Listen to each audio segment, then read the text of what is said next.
السلام عليكم، ازيكم؟ الفيديو ده بقالي كتير قوي عايزه اعمله عشان ابين للناس سبب حبي للقطعه دي وهوسي بيها. القطعه دي بنسميها الحصان الاسود، وهي مطبخ متكامل وبتطهي طهي صحي عشان تسهل عليكي حياتك وتوفر وقتك ومجهودك في المطبخ. القطعه دي من تابر وير، اسمها الالترا برو.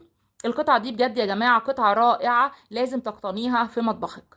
لو اول مره تشوفوني في قناتي، انا اسمي امال، والنهارده هعرفكم كل التفاصيل المتعلقة بالالترا برو وليه هي فلوسها فيها. يلا بينا على التفاصيل. تابعوني لاخر الفيديو عشان تعرفوا كل التفاصيل والتريكات بتاعة الالترا برو. الالترا برو يا جماعة فيها احجام كتير جدا، من اصغر قطعة لاكبر حلة. احنا هناخد كل قطعة منفصلة منهم، نعرف حجمها قد ايه ونعرف الطبخة المناسبة في كل قطعة فيهم. ولكن عايزين نعرف دلوقتي طريقة استخدام الالترا برو وتعليمات استخدامها.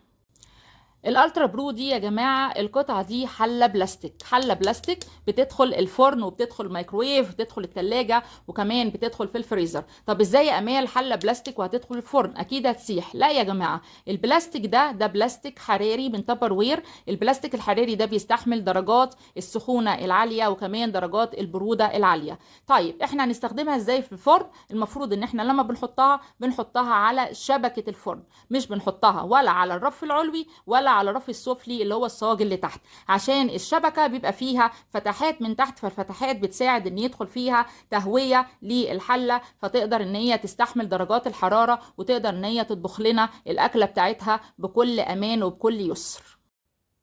الالترا برو كمان ما بنحطهاش على النار المباشره، احنا بنحطها جوه الفرن، سواء كان فرن غاز او فرن كهرباء. طيب الفرن الكهرباء، سؤال، احنا بنحطها في اي فرن كهرباء؟ لا، يفضل ان فرن الكهرباء يبقى فيه مروحه عشان تقدر تساعد على التهويه اللي حوالين الحله بتاعتنا. ولما نيجي نحط حلة الالترا برو على شبكة الفرن، بنحطها جوه الفرن، وبيبقى فيه مساحة ما بين جدران الفرن وما بين الحلة، بيبقى فيه حوالي 5 سنتي من على اليمين و5 سنتي من على الشمال، وكمان يبقى فيه مسافة من فوق عشان كل المسافات دي تقدر ان هي تحمي الحلة من الحرارة العالية اللي موجودة في جدران الفرن. نصيحة كمان عايزة اقولها لكم، ان احنا لازم نقرا الكتالوج اللي بيجي مع الالترا برو او اي قطعة بنقدر ان احنا نشتريها. لازم نقرا الكتالوج بتاعنا. عندنا هنا لغات متعددة تقدري تقرأيها، وعندنا كمان علامات من هنا مميزة. العلامات دي لازم نعرف معناها. عندنا هنا اول علامة معناها ان احنا ما بنحطهاش على البوتاجاز او اي نار مباشرة، ما بنستخدمش فيها اي قطع حادة عشان نقدر ان احنا نقطع جوه الحلة نفسها عشان ما تأثرش عليها.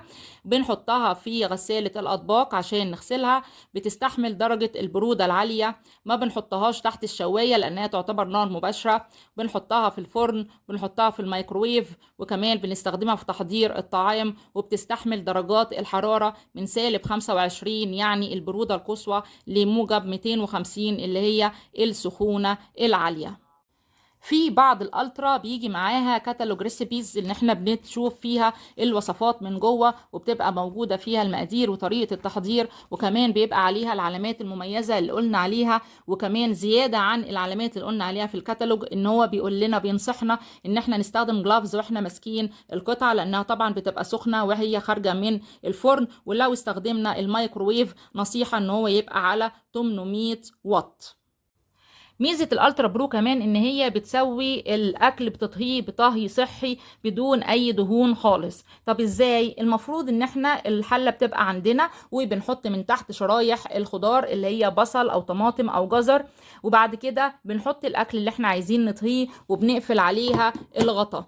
طيب الغطا ده لما بيقفل بتعمل لنا الحلة دورة بخار، بتاخد البخار بتاع الخضار اللي تحت اللي انت حطاه، وبتعمل دورة البخار بتاعتها وتطهي الاكل بتاعنا بدون اي دهون، والاكل بيبقى طعمه رائع جدا، احسن من ان تحطي فيها دهون، وبيبقى الاكل بتاعك صحي وجميل.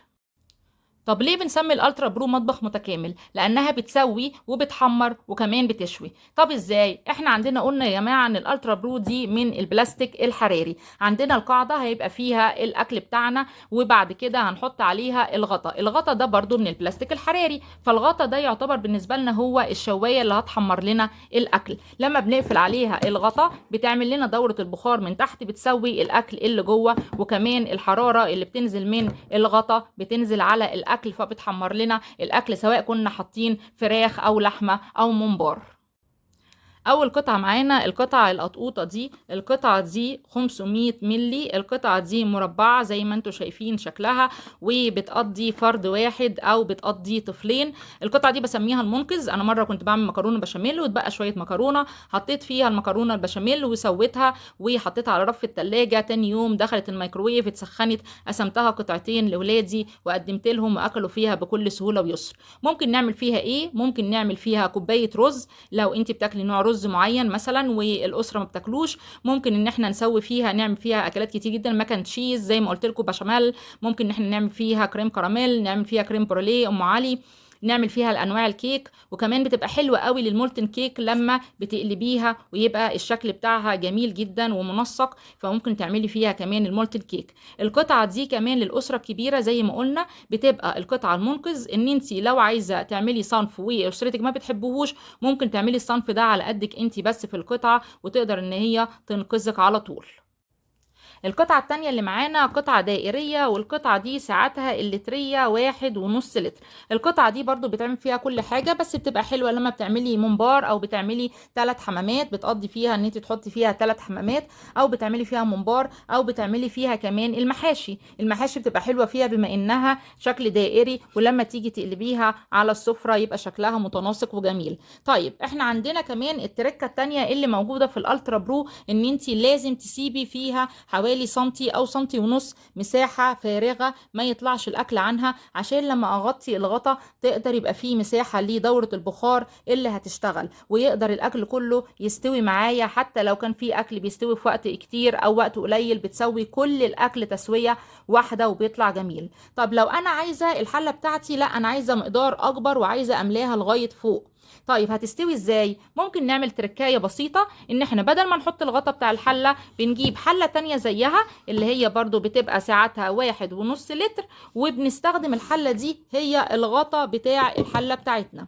وطبعا لما بنحط الغطا زي ما قلنا قبل كده لازم الغطا يكون ثابت، ما ينفعش ان هو يكون متهوي، لو اتهوى دورة البخار مش هتشتغل والاكل بتاعك مش هيستوي، وهترجعي تقولي الحلة هي اللي بايظة. لا، مش الحلة هي اللي بايظة، طريقة استخدامنا هي اللي ما كانتش مظبوطة. طيب انا لما احط دلوقتي الغطا بتاعي، فانا دلوقتي عندي هنا السعة الهواء اللي موجودة في الحلة نفسها اللي تعتبر غطا دلوقتي عملت لي السعة اللي هيبقى فيها دورة البخار بتاعتي، مليت اللي انا عايزاه وحطيت الغطا التاني بتاعي وسويت الاكل بالمقدار اللي انا عايزاه.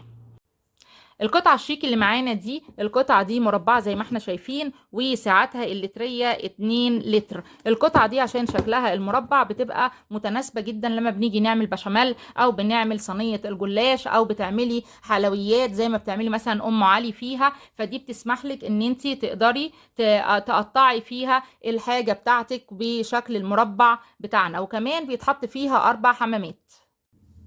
عندنا الشكل المستطيل اللي قدامنا ده، الشكل ده برضو نفس السعة اللترية عندنا، ده 2 لتر. الشكل المستطيل ده اسمه يو بي 5، واحنا عندنا بتسمح لنا ان احنا نعمل فيها برضو اي اكلات احنا عايزينها، سواء بنعمل بطاطس او بنعمل ممبار او بنعمل حمام، بتاخد 3 حمامات كبار، او ممكن كمان بتاخد 4 قطع من الفراخ، يعني فرخة متقطعة. وعندنا اليو بي 6 نفس الشكل المستطيل هو بس اعمق لتحت، والسعة اللترية بتاعته 3.5 لتر. وعشان الحلة دي عميقة فبتسمح لنا ان احنا نحط فيها الفرخة اللي محشية او الفرخة الكاملة، بنحط فيها الفرخة الكاملة من غير تقطيع وتحتيها الخضار، فانت كده عملتي وجبة متكاملة. عشان كده بنسميها المطبخ المتكامل، عملتي وجبة متكاملة في حلة واحدة، الخضار واللحوم بتاعتك والرز المحشي من جوه، فبتقدري ان انت تعمليها فيها. لو عايزه تعملي كمان طبقات، لو عايزه تعملي فيها الطاجن بتاع البطاطس بالفلفل الالوان وعايزه تحطي فيها لحمه، فبرضه بتسمح لك ان انت تعملي كل ده في اليو بي 6. كمان اليو بي 6 دي بنعمل فيها الرز بكل انواعه، سواء كان رز بشعريه او رز ابيض او رز ابيض للفته، او بتعملي فيها رز بالكاري، رز بالخضار، بتاخد لك كل انواع الرز وبتعملي فيها الرز. ولو عملنا مثلا رز بالشعريه فيها بتاخد لنا حوالي 4 كوبايات رز. طيب تركايه كمان نفس اللي عملناه في الحلل التانية، عندنا اليو بي 6 وعندنا اليو بي 5 الاتنين نفس الابعاد. طيب انا عايزه اعمل خضار او عايزه اعمل طبخه او عايزه اعمل محاشي بس تبقى بكميه اكبر، مش عايزه اعملها في حله اكبر من دي، فانا ممكن اعمل برضو الاكل بتاعي عادي زي ما انا عايزه، واجيب اليو بي 5 واقلبها، وهي دي اللي بتبقى الغطا بتاعي على الحله بتاعتي. فيبقى انا عملت مقدار كبير من الاكل اللي انا عايزاه جوه، وما حطيتش الغطا ولكن حطيت اليو بي 5 عليها، فسمحت لدورة البخار ان هي تاخد راحتها برضو في تسوية الاكل.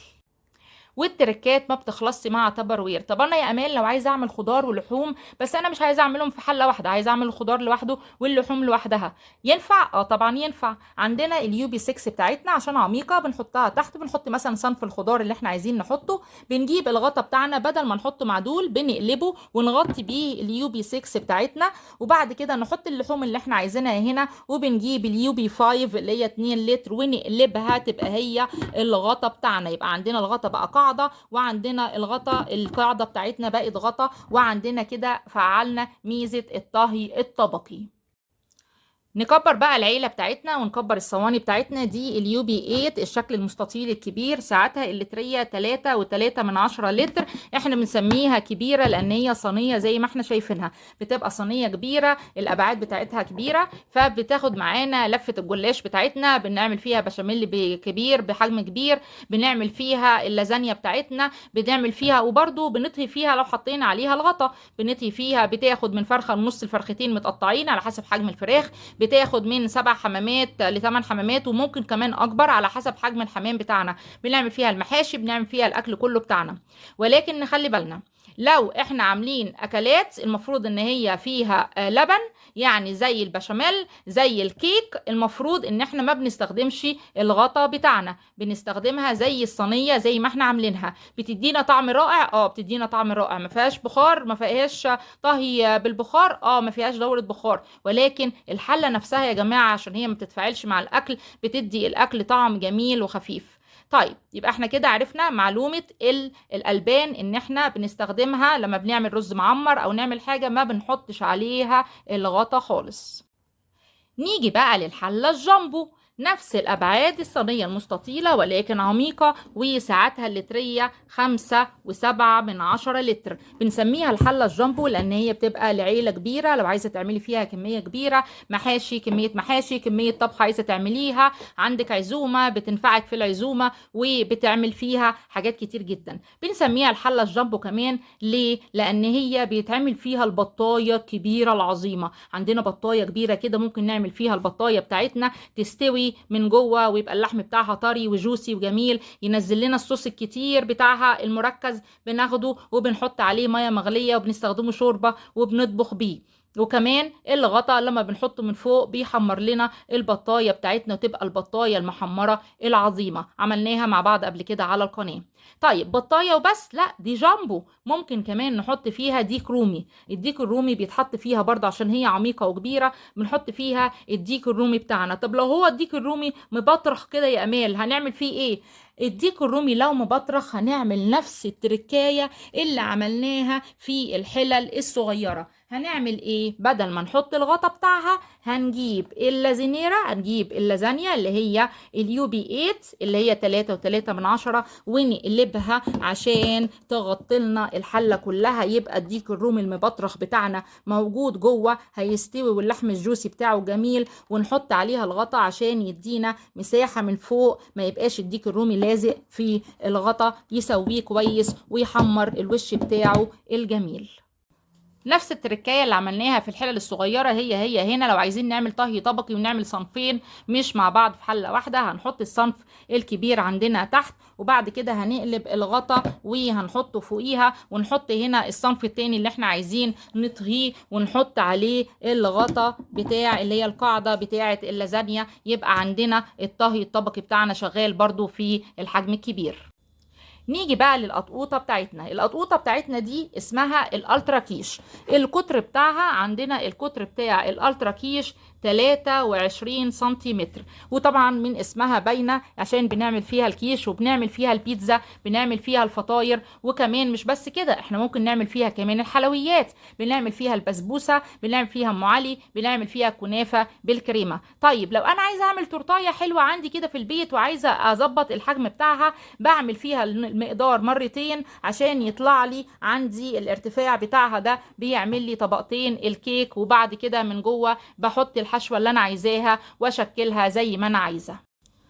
الالترا كيش دي بتاعتنا بقى فيها ميزه مختلفه. لو انا عملت الحلويات وانا مش هاكل الحلويات كلها في يوم واحد، او عملت اي اكله فيها وعايزه اشيلها لتاني يوم، عندي الغطا بتاعها. عندنا الالترا كيش ليها الغطا بتاعها. الغطا ده بتاعها بغطا بلاستيك، ما بيدخلش الفرن طبعا. الغطا ده بيبقى مجهز للتلاجة، فبنحط عليها الغطا بتاعها وبنغطيها وبنحطها على رف التلاجة، ناكل من الاكله بتاعتنا. البيتزايه بتفضل طريه، الكنافه بتفضل طازه، لو عملنا بسبوسه او اي كريم كراميل او عندنا ام علي، بتفضل الحاجه فيها طازه في التلاجة، وبناخد منها لغايه اخر قطعه وهي طازه. مفاجآت تبروير ما بتنتهيش. طيب احنا ما بنفتحش الشوايه على الاكل. طب احنا لو عايزين نعمل بقى اكل مش طهي، عايزين نشوي بقى، عايزين نعمل نشوي سمك، عايزين نشوي برجر، عايزين نعمل برجر مشوي او كفته او شيش طاووق، هنعمل ايه؟ تبروير جابت لنا برضو الشوايه. عندنا الالترا الشوايه بيبقى فيها هنا بروز، البروز ده بيبقى مرتفع لفوق عشان نحط الحاجه اللي احنا عايزين نشويها، سواء برجر او كفته او اي حاجه من فوق، والدهون بتاعتها بتنزل تحت ما تبقاش ملامسه ليها، وتبقى زي اي شوايه. عملنا قبل كده مع بعض السمك المشوي زيت وليمون في الالترا الشوايه قبل كده، وعملنا البرجر، ممكن تعملي فيها الكفته، وممكن تعملي فيها الشيش طاووق، اي حاجه عايزه تشويها بتحطيها في الشوايه وبتشويها لك على طول. تعالى اقول لك على حاجه كمان. لو انا عايزه استخدم طهي وشوي في مره واحده، طب انا هعمل ايه؟ عايزين نعمل مثلا مكرونه وجنبها كفته او ناجتس او فراخ مشويه. هنحط هنا المكرونه النيه بتاعتنا مع الصوص بتاعنا، التوابل والميه المغليه، وهنغطيها بالشوايه. هتفضل عندنا المكرونه هنا تستوي بالصوص بتاعها، وعندنا الشوايه فوق هنحط عليها الفراخ المشويه او الناجتس او الكفته، وات ايفر انت عايزه تشوي فوق. يبقى انت استخدمتي كده الطهي مع الشوي في خطوه واحده. مفاجأتنا خلصت؟ لا ما خلصتش، لسه شوية، ما تستعجلوش. عندنا دلوقتي الغطا بتاعنا ده مش يعتبر غطا. انتوا عارفين في تبر وير القطعة ليها 1000 استخدام. الغطا ده لو خدنا بالنا ليه ارتفاع، الغطا ده سعته اللترية لتر و200 ملي. الغطا ده ممكن نستخدمه للجلاش، ان انا اعمل فيه صينية جلاش صغيرة، ممكن نستخدمه في البيتزا، ممكن نعمل فيه السبانيش اج اللي احنا عملناه قبل كده مع بعض على القناة. يبقى كمان الغطا استخدمناه في الطبخ. طب دلوقتي احنا استخدمنا الالترا في التسوية وفي الشوي وفي الطواجن، طيب نستخدمه كمان في التحمير؟ نستخدمه في التحمير. ايه يا امال بالراحه شويه، فوق شويه. هنستخدمه في التحمير ده، هنقلي فيه ازاي؟ هنقلي فيه اقول لكم نقلي فيه ازاي. الغطا بتاعنا ده غطا حراري، بلاستيك حراري، فبيستحمل الحراره بتاعتنا. انا بحط فيه البانيه، عملناه مع بعض قبل كده على القناه، وبعمله بفرشه زيت من فوق ومن تحت، وبحطه على شبكه الفرن ربع ساعه. ربع ساعه يا جماعه يطلع لك البانيه متحمر وجميل باقل كميه دهون، والقرمشه لو انت عايزه فيها قرمشه زياده سيبيه كمان 5 دقايق يطلع لك البانيه الجميل بتاعك. بنعمل فيها ايه كمان؟ بنعمل فيها الناجتس، بنعمل فيها السمبوسك، بتطلع رائعه فيها يا جماعه. يبقى كده استخدمنا الالترا في التحمير كمان، وقللنا كميه الدهون وحافظنا على صحتنا. وناخد بالنا من حاجة واحنا بنستخدم الالترا دلوقتي احنا هنستخدمها في التسوية، وقلنا ان الغطا بتاعها ده، الغطا ده حراري، بيستخدم زي الشواية، بيحمر لنا وش الحاجة اللي احنا حاطينها، سواء فراخ او حمام او ممبار او اي حاجة. طيب احنا دلوقتي حاطين محشي، المحشي احنا ما بنحمرش الوش بتاعه يا جماعة، احنا بنسويه بس. طب ازاي يا امال هنسويه في الفرن زي ما بنسويه على النار من فوق في الحلل العادية؟ هقول لكم ازاي يا جماعة. هنحط الخضار من تحت، وبعد كده هنحط المحشي بتاعنا، هنرص المحشي بتاعنا على الخضار، وبعد كده نغطيه برضو بالخضار من فوق الوش، عشان الغطا لما يتحط هيحمر لنا الخضار ولكن مش هيحمر المحشي اللي جوه، هيسولنا المحشي فالمحشي هيستوي. وكمان على فكرة احنا لما بنحط المحشي يا جماعة بنحط المحشي من غير سوائل خالص، بيستوي بيطلع طعمه رائع وجميل. انت بقى حابة تحطي نص كوباية شوربة، دي حاجة ترجع لك. انا بالنسبة لي بعمله من غير شوربة خالص، بيطلع طعمه رائع جدا جدا بالخضار اللي انا حطاه من تحت ومن فوق. يبقى ناخد بالنا اي حاجة مش عايزين نحمر وشها زي المحاشي هنحط خضار من تحت وخضار من فوق. اتمنى ما اكونش طولت عليكم، اتمنى اكون غطيت كل جوانب الالترا وطريقه استعمالها واستخدامها بطريقه امنه ومريحه. ولو حد عنده اي معلومه عن الالترا يحب يشاركنا بيها يا ريت يشاركنا بيها في الكومنتس. ودلوقتي هسيب لكم الاجابه على الاسئله. هل الالترا تمنها فيها؟ هل الالترا هي فعلا الحصان الاسود في تابر وير؟ هل الالترا هي مطبخ متكامل؟ هستنى اجاباتكم في الكومنتس، ولو عجبكم الفيديو لايك وشير مع اصحابكم. اشوفكم على خير قريب، والسلام عليكم.